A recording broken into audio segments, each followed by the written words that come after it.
Lo que ustedes están viendo no pasa en el estallido social chileno, ¿no? Eso pasa en la India a raíz de esta ley de ciudadanía que el presidente ha mandado y que básicamente consiste en que pueden ser ciudadanos de la India los inmigrantes de una serie de países, que son muchos los que llegan a la India, de ciertas religiones. Pueden ser cristianos, pueden ser parsis, pueden ser jaínes, pueden ser sikh, pueden ser budistas, pero no pueden ser musulmanes.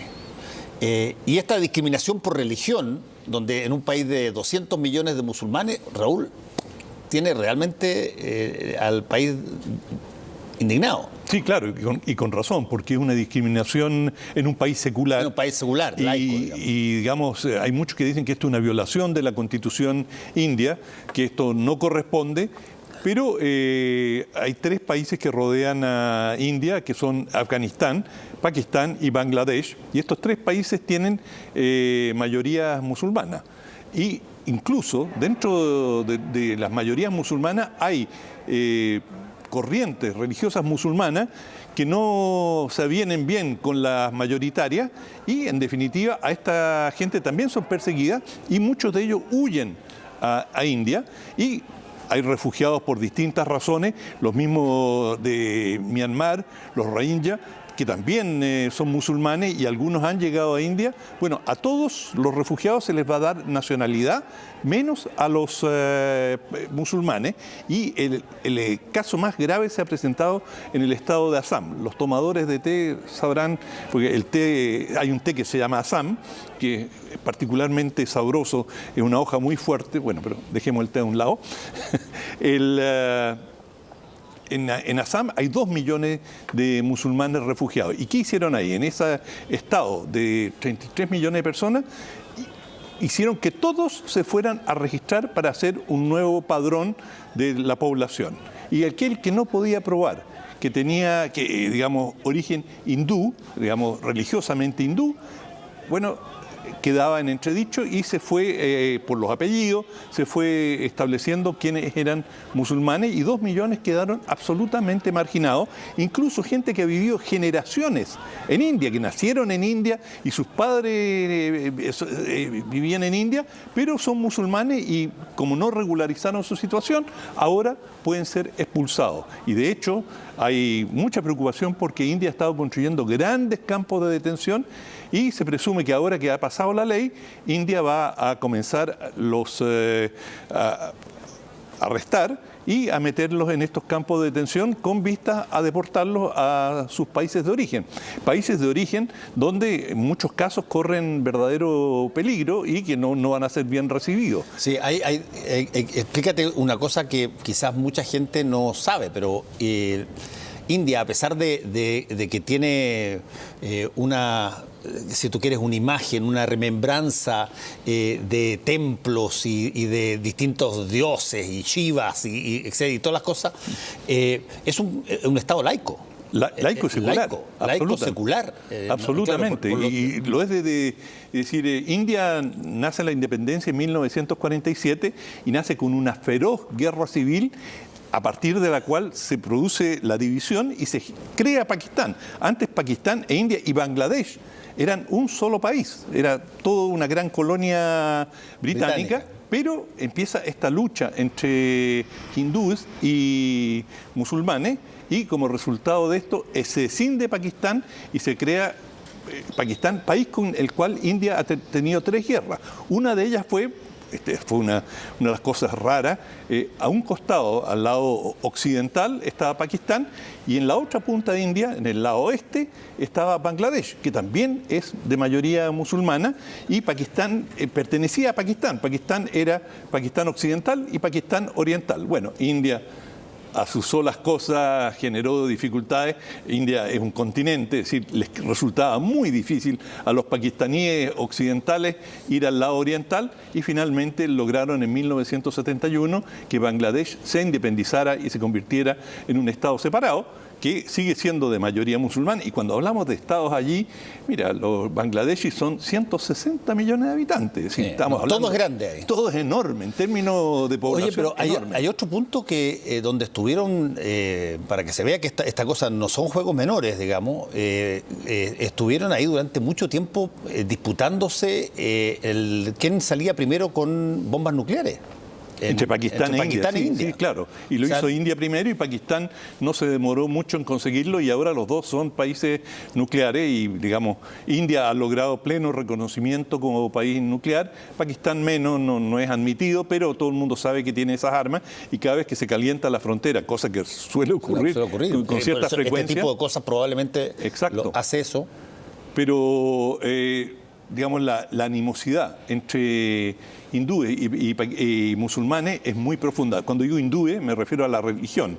Y con la llegada de Narendra Modi, que es el primer ministro actual, bueno, Modi ha planteado, él pertenece a una corriente de derecha, nacionalista, él es un verdadero nacional populista, muy nacionalista y bien muy derechista, y ha ido afinando una alianza con Estados Unidos y se ha, digamos, orientado básicamente con Occidente, y eso le ha permitido hasta cierto punto de que este tipo de situaciones, que en otras circunstancias sería muy cuestionada, como es cuestionada la política de China hacia los uigures, que son musulmanes en China, y todo el mundo, digamos, y Estados Unidos critican a China por su comportamiento discriminatorio hacia estos chinos musulmanes. Bueno, en India como que se ha hecho más la vista gorda justamente por esta filiación política que tiene Modi. Y Modi ha ido tomando una serie de medidas y es una escalada. Primero, una mezquita que fue incendiada, que era muy emblemática, finalmente se quiso construir allí, en vez de la mezquita, un templo hindú. Y la Corte Suprema lo permitió. Y esto acaba de ocurrir recientemente. Y mucho más importante, Cachemira, que es la provincia, la única provincia o el único estado de India que tiene una mayoría musulmana, tenía un estatuto especial, en el cual tenía un alto grado de autonomía, salvo relaciones exteriores, asuntos militares, tenía una gran autonomía. Y Modi decidió cancelar la autonomía y esto impuso una situación de gran represión en Cachemira, lo cual no está resuelto. Eso desde Cachemira todavía puede explotar. Hay un gran descontento. Entonces, esto es una escalada.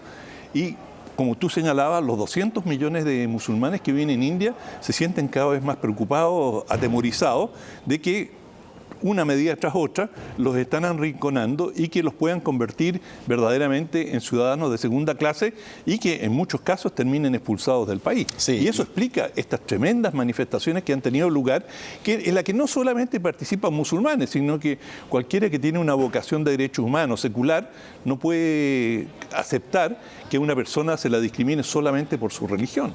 Bueno, ese es otro tema bien interesante que lo hemos conversado otras veces, Raúl, cuando estamos hablando de países con poblaciones muy grandes. Todos los sucesos que causan algún grado de controversia siempre tienen millones de personas que pueden salir a protestar. Pasó eso en China durante mucho tiempo, hasta que ocurrió lo de Tiananmen, y todavía se ve en algunas partes. Pasa en Estados Unidos cuando hay dificultades y siempre hay gente capaz de llenar una plaza o llenar varias plazas o varias cuadras durante mucho tiempo porque hay mucha gente afectada. Lo mismo en el caso de India, Pakistán, y por lo tanto, son países enormes. Son países muy grandes.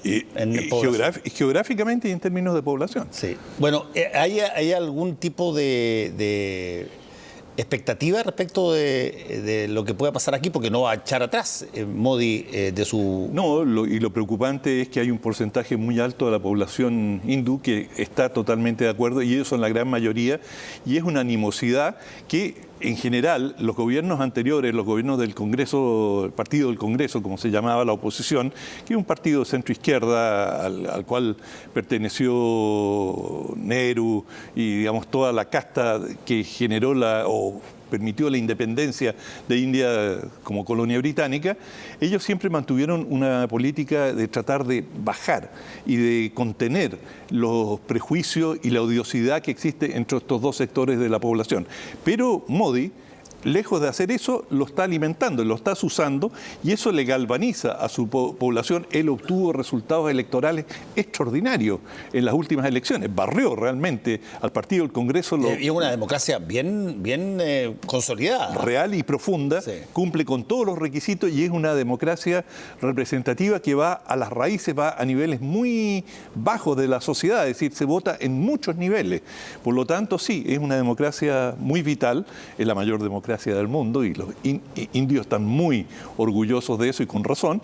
Y bueno, pero esta animosidad religiosa alimentada por el partido de Modi y Modi mismo, que cuando fue gobernador en su estado hubo incidentes pero muy violentos contra los musulmanes, bueno, él está alimentando esto y es muy peligroso. O sea, esto puede concluir en desgracias, en represiones masivas. Hay mucha protesta por la virulencia que ha utilizado la policía para reprimir a los manifestantes, incluso aquellos que lo hacen en forma absolutamente pacífica. Hay evidencia de que ha habido abuso de derechos humanos en las manifestaciones. Por lo tanto, es un cuadro preocupante, muy preocupante.